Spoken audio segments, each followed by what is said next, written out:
Many times on our show, we have talked about the Russia-Ukraine war in terms of what some of the experts in the United States are saying. And one of the people that we have often used a soundbite from has been former Lieutenant General Ben Hodges, former commander of the U.S. Army Europe. And we have oftentimes not put it in a very positive light. And so I thought it was really important to get two sides of this, because sometimes when we use this clip, we don't give him a chance to say anything further. He may have additional things which could maybe make some people think something different. So one of the things we love about the Daniel Davis Deep Dive is that we're not an echo chamber, and we actually give voice to multiple different venues and different people and different thoughts. So what we thought would be a great idea is to invite General Hodges on to talk about these things and give him a chance to say his own things, even asking him some things about some hard questions about some things that have happened in the past and some of the statements that he's made and how they played out over time. And he was very gracious to come on and with that full knowledge of where this was going to go. And as you're about to see in the session that we recorded earlier today, some things he agreed with us on, some things we stayed in significant disagreement on, but he did get a chance to have his say, and we also had our chance to have our say some. But I think in any case, you're going to find this enlightening, even if you may not agree with everything. Here it is. In April of 2023, you had projected that Ukraine would be in Crimea by August. And you said that you thought their offensive was going to be successful. And we certainly know that it worked out differently from that. First, I want to show you this little clip for something that you said, I think it was on German media, where you made some of these comments. And I just want to ask you on the backside, what happened differently than what you expected? Watch this first. I think we're going to see an attack that will be very professional, very effective. And its purpose will be to, I believe, isolate Crimea and set the conditions for the eventual liberation of Crimea later this year. Later this year. Just quickly before we go, I'd like to pick up on what you just said there, General Hodges, because you have, in general, been very optimistic about Ukraine's ability to repel the Russian invasion and even march on Crimea. Earlier, a couple of months ago, you said that you expected that to happen by summer. Do you stand by that? Yeah, by the end of August, Ukraine will have been able to liberate Crimea if, and I've always included this caveat, if we provide them the long-range precision weapons that they need to do that. Yes, absolutely, they can do that. Now, obviously, they got some long-range weapons, but they didn't get a lot of them, certainly not in the numbers that I think you were imagining. But I wonder if I could ask specifically, what is it about the long-range fires that would be different from the other things? Because at least what many people have suggested, the reason for the offensive failing in 2023 was because they didn't have enough air power or air defense or engineering capabilities or even armor for that matter, or training on the armor stuff. So aside from those things, what would the long range have changed the dynamic? Well, first of all, thanks for reminding me and all your listeners how wrong I was in my assessment of how that offensive might have gone last year. But I also appreciate your journalistic integrity by including that part at the end there where I said if. That caveat, of course, that's an important caveat. I may be wrong a lot, but I'm not totally ignorant. Where I really failed was to anticipate that, I failed to anticipate that by that time that the U.S. administration and some of our allies would still not yet have committed to actually helping Ukraine win. To me, it was such an obvious thing that it's the advantage, the best interest of the United States and Europe that Ukraine is successful. So I was sure that we were going to finally get to the point where the administration would say, we want Ukraine to win, therefore we're going to push everything that they need. Instead, we did the opposite. We dilly-dallied for months, gave the Russians time to build up defenses, and to the credit of the Russians, they did a very good job using that time. And then it's not that the Ukrainians had little air power. They didn't have any. We had still not provided any air power to them, not in the traditional sense.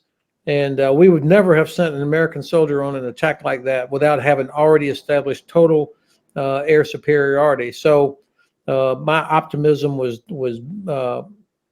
ill-founded Now, I wonder if I mean, because given your past positions and your current associations with NATO, I'm guessing you probably have a lot of connections here. What was the conversations back, at least as far as you can tell us, that people were talking about, especially as the Ukraine side was getting ready for its offensive, that there was discussions about giving them some of these extra long range weapons. Then why did it not materialize? Was there any conversations of that nature? Yeah, the same reason that we don't do it today is because there is an excessive fear in the administration and in the German government that Russia might somehow escalate, which means that they might use a tactical nuclear weapon.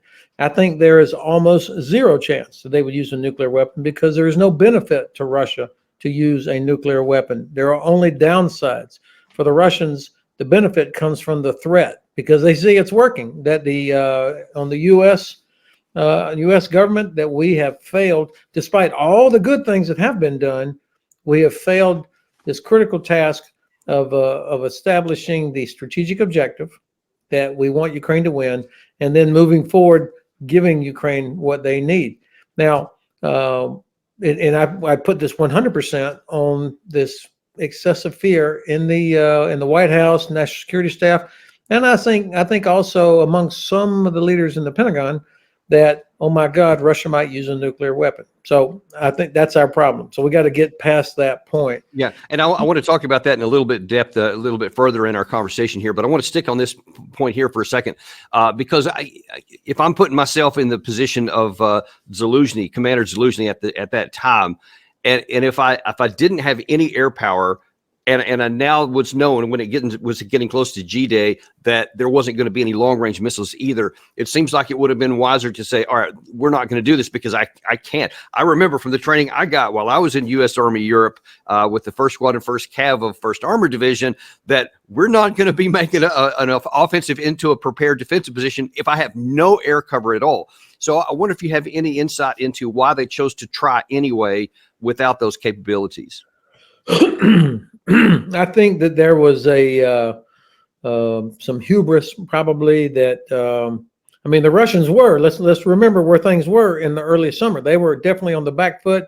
They were retreating, and the Ukrainians had achieved great success, particularly up around Kharkiv, right. Less so around Kherson, where they were more cautious, allowed a lot of Russians to escape back behind the river, and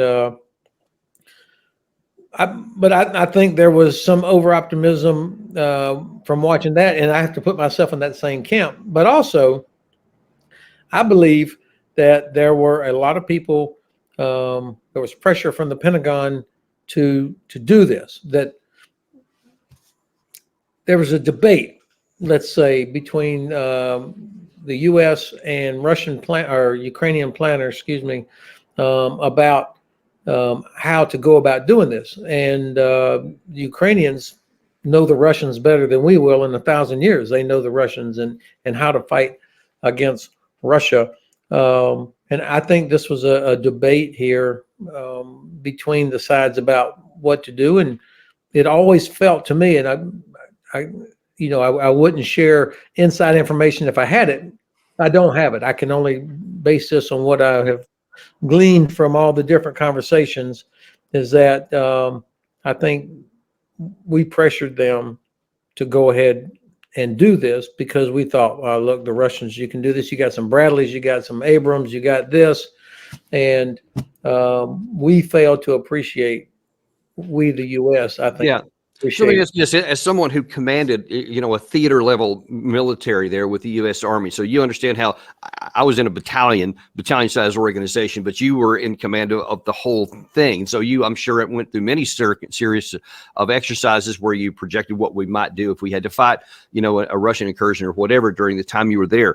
Knowing what you know now, if you could go back in time to say back to April of 2023 and knowing they're not going to get the air power or the missiles, et cetera, and you knew how it was going to come out, what would you have recommended that they do differently? What could they else have done to maybe preserve their manpower and not, break their teeth on those Surovikin lines?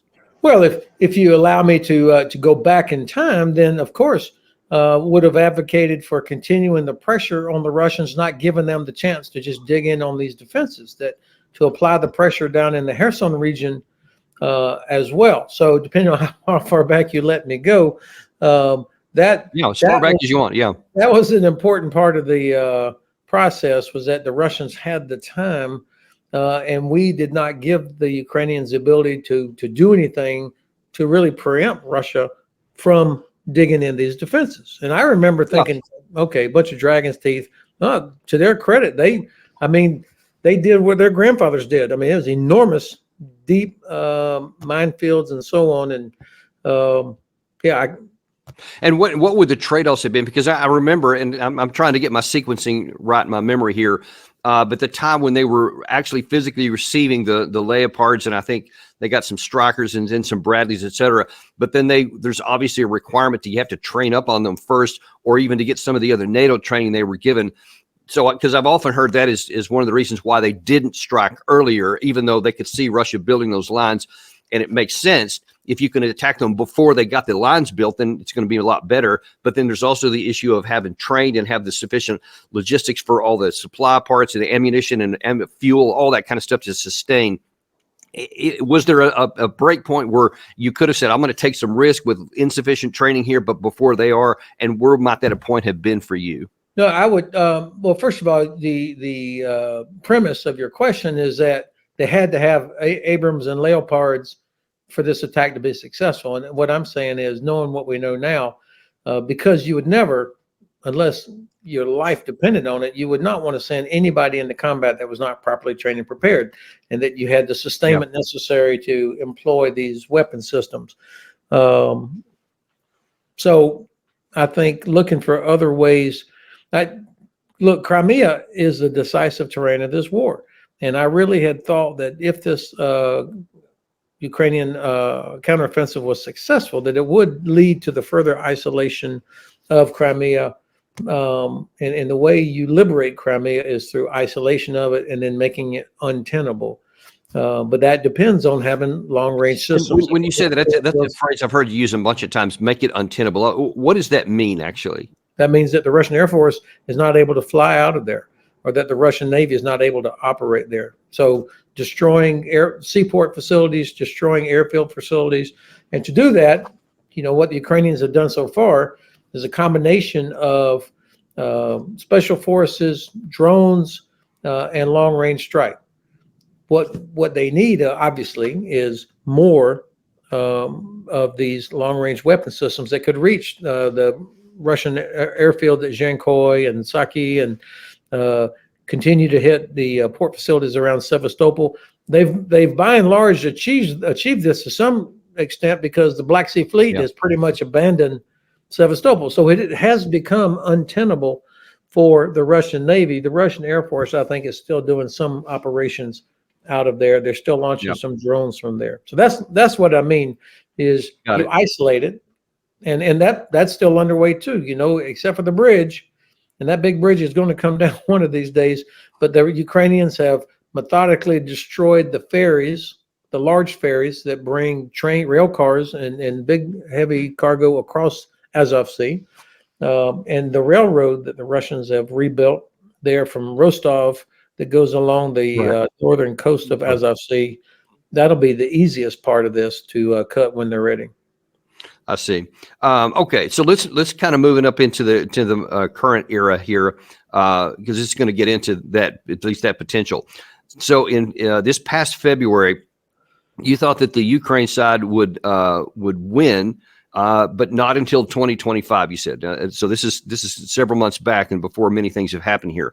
But one of the things you cited in there is some of the reason for your optimism was that you thought that the Russian public might possibly turn against the war or even against Putin. But as we see right now, as of just a few weeks ago, it's up around 70%. So has your view changed any since that time? Because here's what you actually said in February.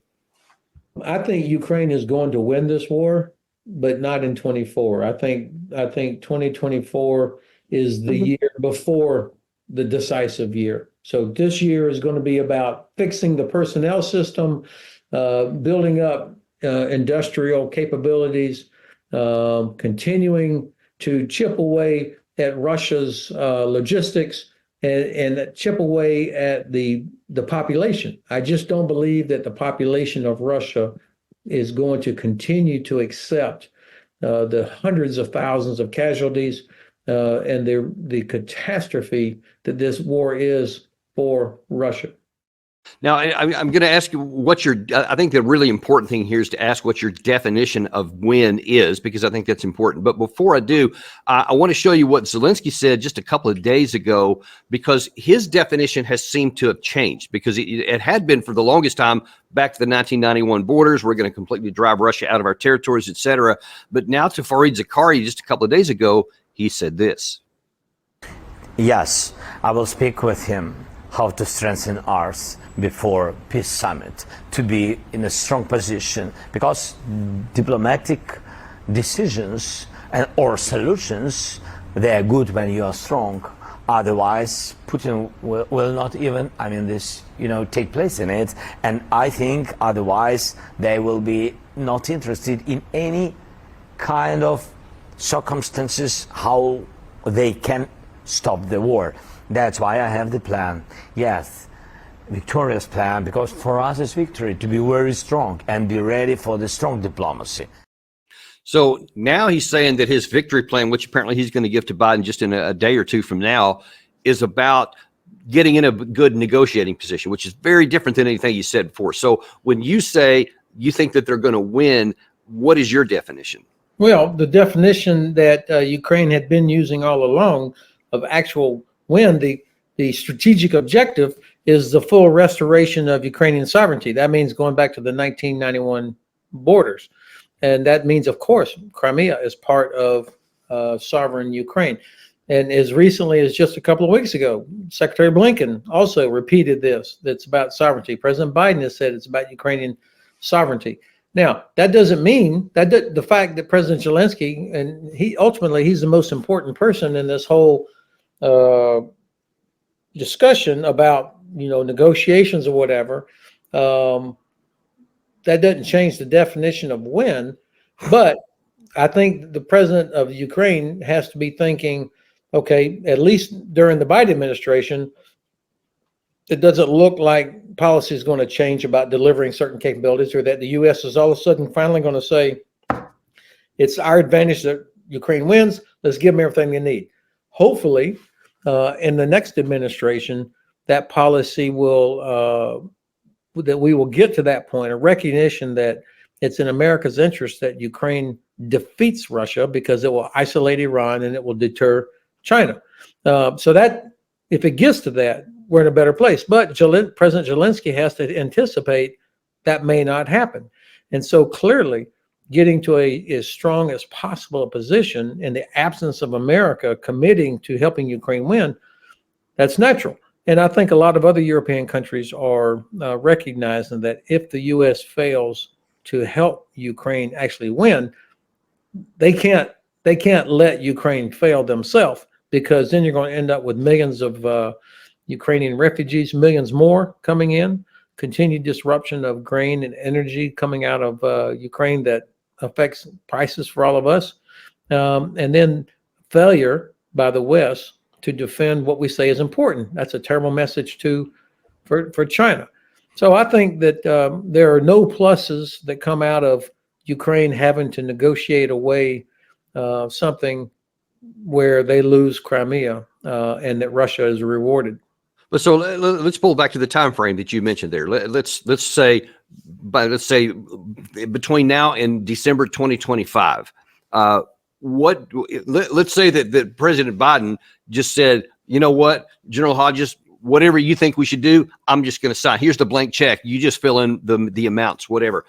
What do you propose could be changed material-wise to give to the Ukraine side that will allow them to undo all of those advantages on the Russian side that we've already mentioned, and even the still existing Surovikin lines, which would all have to be penetrated, in addition to all the territory they're presently taking on the Eastern Front? How would you see that being reversed? Well, first of all, three things that the U.S. and our allies could do that would have dramatic, significant impact. The first thing would be to publicly say it's our objective that Ukraine wins. We're in this because it is our interest. It's important for American economic purposes because stability and security in Europe is important to Europe's prosperity, which is important for us because Europe is our #1 trading partner. So for our own purely economic reasons, we need to see Ukraine defeat Russia. And then I've mentioned China. So that will send such a strong message, particularly to the Kremlin, because the Kremlin, they know that they cannot defeat Ukraine. They haven't done it in 10 and a half years.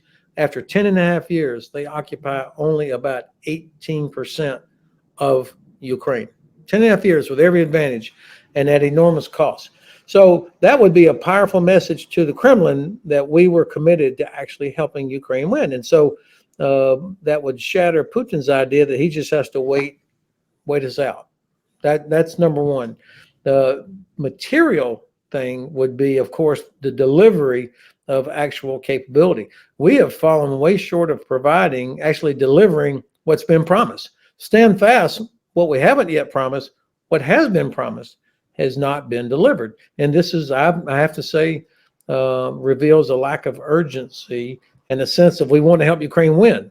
And so for a variety of reasons, we have not done a good job of delivering consistently all the things that are required. And of course, it would also mean taking their handcuffs off of the Ukrainians so that they could strike Russian infrastructure, Russian airfields, just like this enormous ammunition point that was destroyed earlier today. They did that themselves. And so the Ukrainians are not going to sit around and wait on us. They're going to keep developing capabilities on their own. But giving them the ability to destroy headquarters, destroy logistics, destroy artillery and airfields and infrastructure, that's how you negate Russia's only advantage, which is mass. There, you're showing it there. It's incredible. And this is a place that's like 2 hours northwest of Moscow. I mean, this is not across the border in Kursk. This is up northwest of Moscow. Now, the third thing, of course, that we've got to do is we have got to use all of our economic tools. We have not done that. There are sanctions in place, bigger sanctions than I've ever seen in my life, that have had effect, but Russia is still able to sell oil to China and India using the so-called shadow fleet that takes this oil out through the Baltic Sea and the Black Sea and then sells it to the Indians and the Chinese. Until you can stop that, Russia will continue to have money that they use to buy North Korean ammunition, Iranian drones, etc. So those are the three things that could have immediate impact if we got serious. Okay, so but what about let's zero back down onto the operational / tactical level. If you had to pick one of the biggest deficiencies of the 2023 offensive, it's going to be the lack of air power and air defense.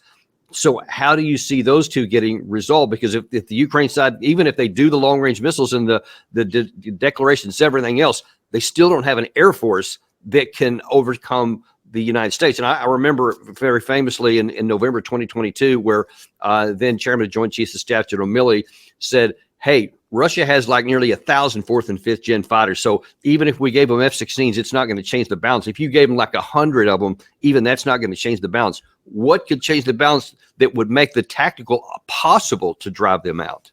Well, first of all, I'm a little frustrated. So many good quality people like my old friend General Milley and others who keep coming out and saying, well, but if we did this, it still would not change. Okay, but these are excuses versus they are justifications for not providing what would in fact help. Of course, 50 or 100 F-16s is not going to all of a sudden the Ukrainians win the war. But this was being used, or recently John Kirby, another old friend, good people, said, well, you know, the Russians now, they've moved most of the things outside of range of attack them, so we don't really need to do it. I mean, that's the kind of thinking that's going on that is well short of what's needed to help achieve what's in our best strategic interest. So, the decisions that were made 2.5 years ago, we're paying the price, and the Ukrainians are really paying the price. You can't just magically deliver 100 F-16s and then the sky is black with friendly aircraft. we haven't been helping train pilots. And as you will remember from your own experience as a CAF trooper, it's not the thing, it's the system. It's the organization. It's the training that you do, the combined arms and joint working together. That's the secret sauce. It's not the thing. It's this effect that's created by combined arms and joint operations. So that, of course, that takes time to train. And but the fact that we're late doesn't mean we shouldn't do it now. But so how could it work? I mean, unless maybe you've changed your 2025 prognosis from now, how long would it take Ukraine to win? Because they still, regardless of the difficulties, they still got to get some kind of air power to be able to have the tactical operations on the ground to drive the Russians back. Well, I've listened to some senior retired Air Force officers. I mean, people for whom I have enormous respect, and they're starting to talk about air power in different terms than what you and I grew up with. That a lot of air delivered capabilities may not be manned aircraft necessarily. So I think you can achieve a lot of effect with different types of drones or long range precision weapons that in the past you and I depended on the world's greatest Air Force to deliver. So I think that's part of it.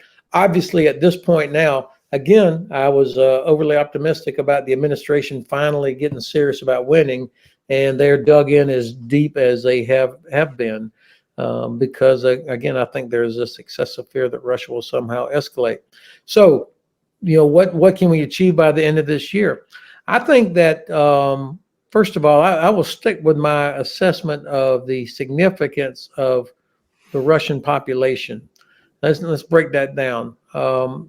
I spoke with a Ukrainian friend of mine. He's a senior officer, Ukrainian Armed Forces. I've known him for a decade, 20 years actually. And he said that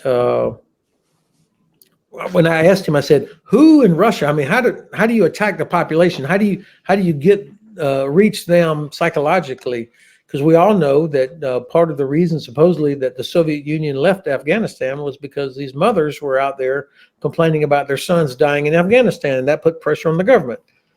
Now, Vladimir Putin is not the kind of guy to be real sympathetic to a bunch of moms, but my friend pointed out the fact that the parents of Russian conscripts are starting to get very active publicly, that Putin has broken a promise to them that he would not send their sons who were conscripts into the fight.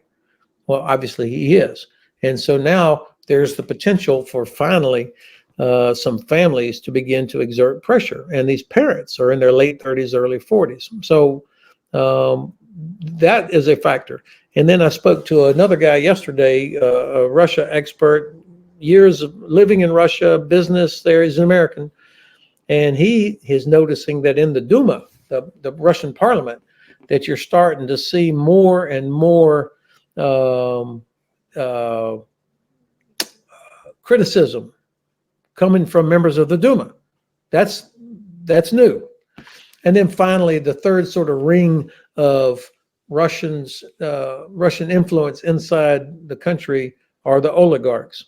As long as they continue to make enormous amounts of money, I think they'll live with what they've got. But when they really finally start to feel the pinch themselves personally, then I think the pressure dynamic changes. So I don't know that we have done all we can from an information and economic standpoint to reach that support that's necessary for Putin. Well, I guess time is going to tell on that one because the Russian people certainly have a penchant for long suffering. I'm going to challenge that.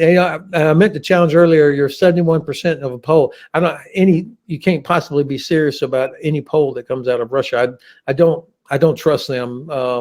But I will grudgingly partly agree with you, Danny, that yes, of course, the Russians traditionally have seemed to have been willing to suffer.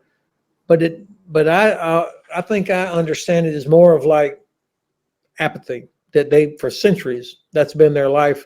And it's like, not so much. I'm willing to do this on behalf of Mother Russia. It's like, it's the way it is. Yeah, I'm certainly, I personally have seen some of that myself, but at least from another perspective, I've seen a lot of people, and I'm talking about coming out of Russia, that they're, because their country has now been an incursion made in the Kursk area, and now these drone strikes keep hitting in Saratov and Moscow and this current one there in Tver region, et cetera, that they're taking this personally. And to them, at least to many of them, who knows what the actual poll numbers is? I agree, those could be skewed, but certainly to a significant portion of the Russian public, they view this as NATO against the Russia already, and they view this as an existential battle. And so a lot of them aren't apathetic, I think, but we'll see how that's going to play out. I would like to shift in the remaining time we have to two separate issues that are very much related, that are kind of in line with what we've been talking here. One of the things that you've said, and you've said again here, is that the U.S. the administration has been tied in the hands of the Ukraine side, because we haven't been giving them even what we promised, much less all the things they've asked for. But here, just a few days ago, we've had a couple of different comments in terms of long-range weapons, and also interceptor missiles and other kinds of categories of things, that it's not a matter of us not wanting to give them, but our ability and capacity is limited. Here's what Jake Sullivan said when interviewed by Fareed Zakaria in Kiev a few days ago. Why is it that it is difficult to supply Ukraine with the speed that the frontline troops need? From the perspective of the front line, there isn't enough. It isn't fast enough. That is not a function of us sitting around in Washington saying, hey, let's not send them 155 or air defense or Gimlers or HIMARS or Bradleys or F-16s more rapidly. There's not some pacing or rate limitation that we have imposed. There are logistical challenges. There are challenges associated with the defense industrial base and the actual production of munitions. We are literally taking 155 shells off the lines we've stood up since the start of this war, putting them in motion and getting them to the front line as fast as we can. Also, in that same interview, he specifically said about interceptor missiles. He said, we just don't have them. We're taking them from other countries that we're supposed to be giving them to and sending them all over there. So he's saying it's a capacity issue. And let's see, it was Secretary of Defense Austin said in a New York Times piece, we don't even have enough long-range missiles, nor does the British or the French. They simply don't have enough. So this sounds like that we have a real capacity issue on our hands, and then that's juxtaposed on the other part of that equation by the Russian side, which not only is because they do view this as an existential fight, they now have full-on 24/7, 365 factories cranking out all different categories of weapons and ammunition that they need for the fight in the war. And plus now, as you know, they have deals coming in from Iran and from North Korea. So they are really cranking this in. So when you look at the capacity of the two sides, it's just hard for me to see how they're going to be able to do, even if you got that blank check from the president. Well, what Mr. Sullivan said and what Secretary Austin said is true. But whose fault is that? Yeah, this is because we are where we are on a capacity because both of these gentlemen and the administration in large have failed to say, this is important. We need to help Ukraine win. Let's get busy and start increasing capacity. Look, America's defense industry, and same for UK and Germany and other countries, these are not charities. They make weapons, they make bombs, they make ammunition. So they have to have the government demonstrate political will by saying, I need 5,000 or 400,000 or whatever it is we're talking about, whether it's Patriot interceptors or Gimlers, the rockets, ATACMS, or artillery ammunition. We're going to pay for it. Here it is. We need it. And then the companies respond. But they don't sit around and just, unlike somebody that makes cars or shoes or pick your other product, make a bunch of them and hope somebody wants to buy it. These are not that sort of a product, as I'm sure you know. And of course, we have one little factory that makes these things in Arkansas that makes the ATACMS missile. So this is a failure of political will to say we've got to expand production. Now, what's interesting. So I'd ask you, how would you argue? And you have to let me finish answering your question. Sure. These same guys also say well, we don't have enough. But then they say, but we can't give them up because we might need them against the China or North Korea or so. So the excuses keep changing while failing to increase capacity. This is a political failure, not at the feet of American industry. We can't. This is the United States. We can make anything, but you have to put the money into it so you can hire more people to work there, train them how to do it. They're not making hammers, they're making precision weapons. On the Russian side, you know, I hear all this talk about, oh, Russia's moved to a war economy. They're on their knees. Look, their economy is the size of Spain's economy. So while, yes, it's full wartime economy, nobody cares if they can buy a refrigerator or new shoes or whatever. They're making weapons. And by the way, Putin a year ago was complaining he didn't have enough people for his industry because they're all going to the war. And they pay people so much more money to join the army that they're leaving industry. So I'm skeptical about Russia's ability to produce equipment, ammunition, certainly not at quality. I mean, as you know, the barrel for a tank or for a howitzer, that's not just, those are not tin cans. That's a very special quality steel. Right. The Russians are not able to make that. Okay, so let's zero down on the U.S. side of that. To get what you just described there would have had to put the U.S. on a wartime footing, because you would have to dramatically expand the industrial base to get to the numbers you're talking about here. But when you're talking about a political will, the U.S. public would have to be convinced that our security is at stake here, and I think that's a high bar to get across here, because, but actually not even because, even if they did, let's just say that they figured a way to get that done here, where would you have projected that they had to have made that decision? Because obviously it's, some of these things are like years in the process to be able to ramp up, or many months of substantial put in there. How far back would you have argued that they should have done that? Okay, the administration. This is an excellent point, and I'm glad you invited me on your show, because this is a very important point, and you've put your finger on it. This war is what failed deterrence looks like. This is what failed deterrence looks like. You go back to 2008, Russia invades Georgia. We did nothing, zero. Then you go to 2014, Russia invades Ukraine. They annex Crimea. They shoot down a Malaysian airliner that kills hundreds of European civilians, and then they're enabling so-called separatists in Donetsk and Luhansk. We did nothing. That's the collective we. And then you go to Syria. 2015, the Obama administration tells Russia, do not use chemical weapons. Don't let Assad use chemical weapons. They immediately jumped over that red line, and US, UK, Germany, France, we did nothing. And then you can imagine the Kremlin's watching what's going on. They see Germany still building Nord Stream 2 late up into 2021. They hear the French president say NATO's brain dead. They see the American president, President Trump, say, NATO, we may leave. I would not support Montenegro. First time in my life, any American president questioned America's commitment to NATO. And then they see our election and the failure to have a peaceful transition of power, the January 6th assault on the Capitol. The Russians are looking at all that. And then they see our catastrophic withdrawal from Afghanistan. You could imagine how the Russians are thinking, well, let's go ahead and finish the job. Let's finish the job in Ukraine, because clearly the West is not prepared or doesn't have the will to challenge us.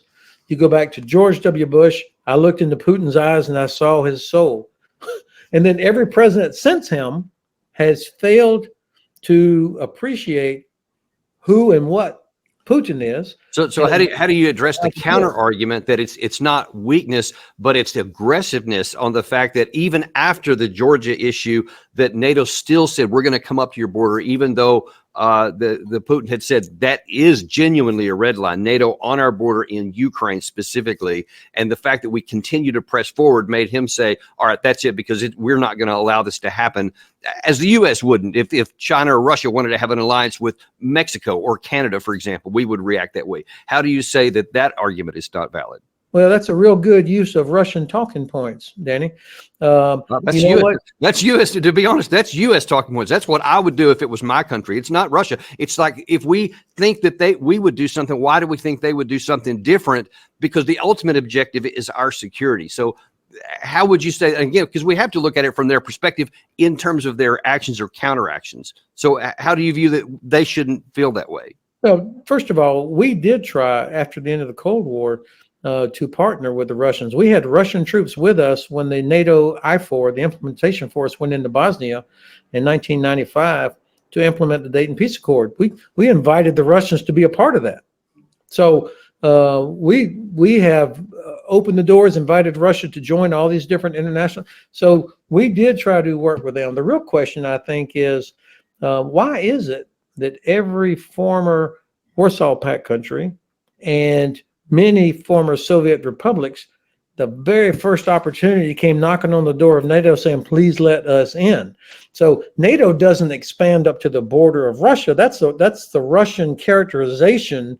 What it is countries on Russia's border who have centuries of history living next to these animals look for security. And they see NATO, the most successful defensive alliance. I didn't say the most perfect alliance, the most successful defensive alliance in history, as the only way to survive living next door to Russia. This is an absolute false narrative that comes out of the Kremlin about NATO expanded up to their border. They had no choice. They're encircled. Look what happened when Russia attacks Ukraine. What happens?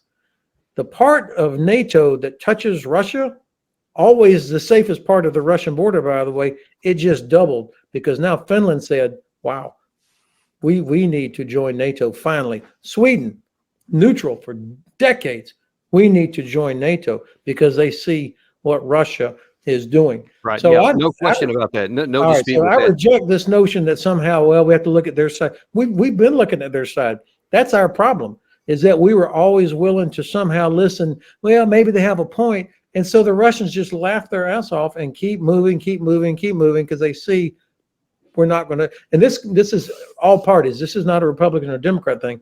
That's consistently been the problem. And so I know your time's getting short here, so I want to get this last point in because it's inextricably connected with this point here. Because that's if we don't look at it from the other side, then I think we lose an opportunity to understand how they're going to react. We can disagree all day long that they're viewing it wrong and that they shouldn't be viewing it that way, but clearly they do. And when it gets into the issue of the deterrence, and you have said before, and you said earlier on this show, that you don't think that Russia would ever attack NATO, and certainly they would never use nuclear weapons because you said you know that the response that they would get. And yet we have been seeing lots of signals from Putin, from Lavrov, from Ryabkov, from the most recently from the Russian UN ambassador and the Security Council, et cetera. Why do you argue that it's all bluster and that we don't need to worry about it and that they wouldn't react if we use long-range weapons inside Russia? Well, of course, we're not the ones using long-range weapons inside Russia. This is Ukraine using weapons, and they have been using weapons, killing Russians inside Russia. So this is not us employing those weapons. I just go back to, there was talk about if we gave Stinger, a shoulder-fired anti-aircraft missile with which you are familiar, if we gave that to Ukraine and somehow Ukrainians shot down a Russian helicopter with an American-made Stinger, that would be a red line. Well, we've gone from there all the way up to now. We are so beyond on. We've provided everything. We even provided ATACMS, but we've restricted their use in certain areas. And and now you've got Ukrainian troops 7 weeks ago rolling around inside Russia. So all these red lines, I think, actually are red lines that we've imposed on ourselves, and we have deterred ourselves. And think about what a terrible message we're sending to Iran, North Korea, Pakistan, of course, North Korea and China, that just Russia sends Medvedev out or some other spokesman. He says, oh, we have to refresh our nuclear doctrine, because they know that causes us to go, oh, they might use a nuclear weapon. When in fact, there's no place on the battlefield that it would help them, because unlike when you were there guarding the Fulda Gap, they don't have troops anymore that have the right equipment and training and vehicles that could exploit a gap that was created by use of a tactical nuclear weapon. So there's no battlefield benefit for them to do it, only downsides. And so, now, of course, now Russia disputes your contention there, and certainly there is some room for that in these long-range weapons that we can't just literally hand it to Ukraine and then they know how to fire them and all that. So there does have to be some cooperation with the U.S. side. Okay, well, it actually doesn't matter what we think. It only matters what Putin thinks, and he believes that it would represent a direct engagement. Again, it could be wrong, but that's how he views it. And so the question is, like, let's see, Secretary Burns, Director Burns the other day, a week or so ago, actually admitted that Russia was apparently close to using tactical nukes back in this time you mentioned earlier in the November timeframe in 2022, when they had lost a lot of territory in Kharkiv and Kherson area. And so if we know that they have been close before, if they view this as coming in, I guess the real question is, why do you think that there will never be a red line for the Russian side that they would attack laterally? Okay, so yes, I remember when Director Burns and his British counterpart, Mr. Moore, both were interviewed in London about almost 2 weeks ago, and they talked about this. Mm-hmm. And I remember when that came out. So the Russians, of course, know that we read their mail. They know that we can hear. They know that we hear these things, and so they know that we are super sensitized to the possibility that they might use a nuclear weapon. So I believe what they did, they made sure that we heard them talking about things, or that we saw that they were thinking about, well, we may have to do this, and they achieved the effect that you had people in the administration were like, oh my God, they're actually talking about what would be required to do this. I think that is just another level of their sophisticated information operation that plays on our anxieties and our fears that they might actually do it. Look, way back then, there was zero threat to Russian sovereignty. I mean, so why do we think that when their doctrine was always, we use nuclear weapons to save the motherland, just because they were on the back foot near Kharkiv, that all of a sudden was going to hit the threshold of using a nuclear weapon? I doubt it. The Chinese, the Indians have absolutely said, do not use nuclear weapon, not for moral reasons, but because they don't want any disruption of the cheap oil and gas they get from Russia. So in addition to President Biden say, catastrophic consequences if you use nuclear weapon. So I try to think, why would they do it? Where would they do it? There's no place where there's a positive outcome for the Russians. Except I would argue from your supposed or your recommended objective of driving Russia all the way out to include Crimea, that would represent, in their minds anyway, Russian territory. And so I'm just wondering, so do you view then that it's possible to tactically, conventionally rather, drive Russia out of all those places, including Crimea, and they would not resort to nuclear weapons? Yeah, absolutely. I believe that. Of course, that means that we have to help Ukraine. We have to say that's our objective, and we give Ukraine the means to be able to achieve that. And that's where these, I listened to General Cavoli, the Supreme Allied Commander. He said, you can defeat Russia's only advantage, which is mass, with precision, if you have enough time. And that means hitting headquarters, hitting artillery, hitting logistics. Without those things, then these thousands of unlucky, untrained Russian troops are much less effective than they would be otherwise. That's why we harp on the need for the long-range weapon systems. And then, of course, the Ukrainians demonstrated today, what if they've got something that can reach with a payload, you see the kind of effect that they can achieve.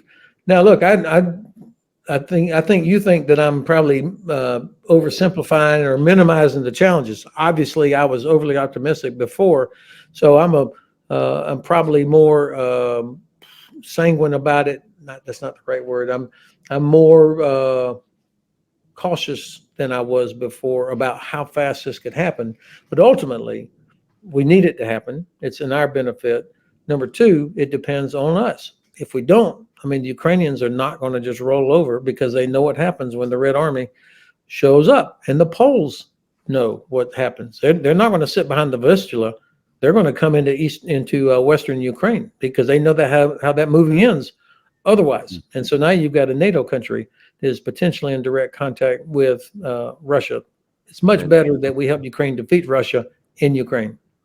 Yeah, and that's an outcome I don't want to see any. I do not want any kind of a expanded war, no matter the circumstances. And I'm certainly that's your view too. We all hope that happens. And listen, I know you're out of time here. Really appreciate you coming on and being very frank and sharing your views on this, and we really appreciate it. Thank you. Well, I like this, your style and your format, and appreciate you giving me the opportunity. Thank you, my general. And thank you guys for joining us too. Always appreciate you coming on. Be sure and like and subscribe, and we'll see you on the next episode of Daniel Davis Deep Dive.